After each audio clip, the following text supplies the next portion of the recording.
back our jobs, can bring back our manufacturing, can bring back our military, can take care of our vets. I am officially running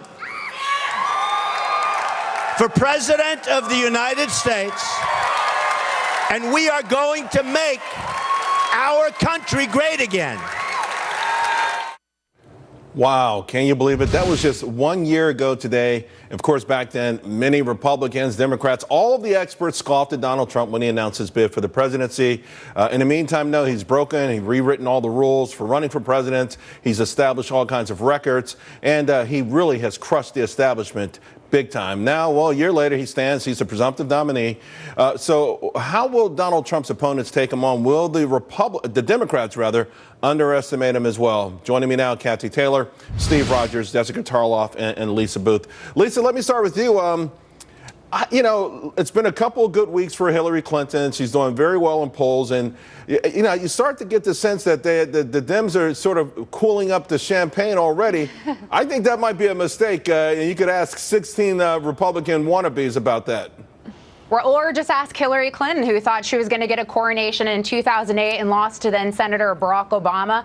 Or ask her about this election cycle, too, and the fact that she didn't think she was going to have a fight against 74-year-old socialist Bernie Sanders, who's been a backbencher in Congress for decades now, and she almost lost to him. So, yeah, I think there's a real danger in someone like Hillary Clinton, who always thinks it's going to be a coronation and somehow she deserves it, to underestimate Donald Trump. And I also think, despite the headlines, there's been a lot of enthusiasm for Republicans here. There's been 1.6 million more ballots cast for Republicans than for Democrats. And Democrat turnout was actually down in 44 out of the 50 states. And it was the inverse for Republicans, where turnout was up in 45 out of 50 states. Jessica, I think that point about Bernie Sanders, that's got to echo a little bit with Hillary Clinton, because there are some similarities between some of his positions and Donald Trump's, and also the segment of the population that he reached that she could not reach. And it seems that Donald Trump could reach over and grab a lot of those voters. He could. I mean, right now, they're both facing very high unfavorable ratings. Donald Trump, though, has now hit 70%, which is back at where he began. And he had made a lot of headway. And it's been a bad couple of weeks for him, with the Judge Carroll disaster. And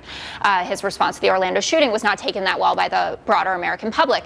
But I do not think that Hillary Clinton underestimates Donald Trump. And I think you can see that by the opposition book, right, that was just exposed from the DNC. And did they leak that themselves? No, I don't. Lucifer 2 is really Huma Abedin? I don't think so. I can't believe I just said that. I really didn't mean that.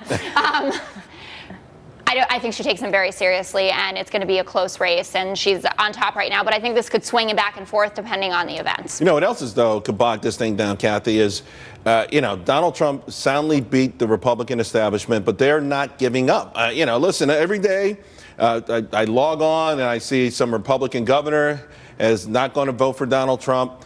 You see Paul Ryan, who has endorsed him, but golly, you wouldn't believe it from the almost daily critiques that he gives to Donald Trump. Donald Trump won. I mean, the message to the GOP. Oh, my goodness. Well, I mean, do your friends know this? Does anybody know this? It is like the Republican Party is playing a game of hot potato. He's yours. He's yours. No, he's yours, right? They love him and they hate him at the same time. Look, you have Dick Armitage, a very, very respected policymaker. This is not some political posturing person. This is a very respected policymaker who's now come out today and said that he does not think he can vote for Donald Trump.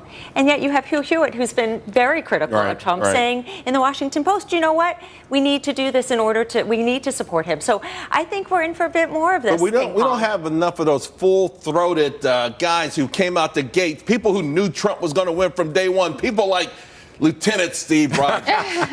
Charles, you knew when he came down that escalator. Hey, I was here on this show and said it was going to win. Charles, the point is this, and to your point, Kathy, you're correct, but Main Street people don't care about these big names. These are the policymakers that got us into the trouble we're in. Donald Trump has torn down the establishment's wall. That wall was purposely built to keep.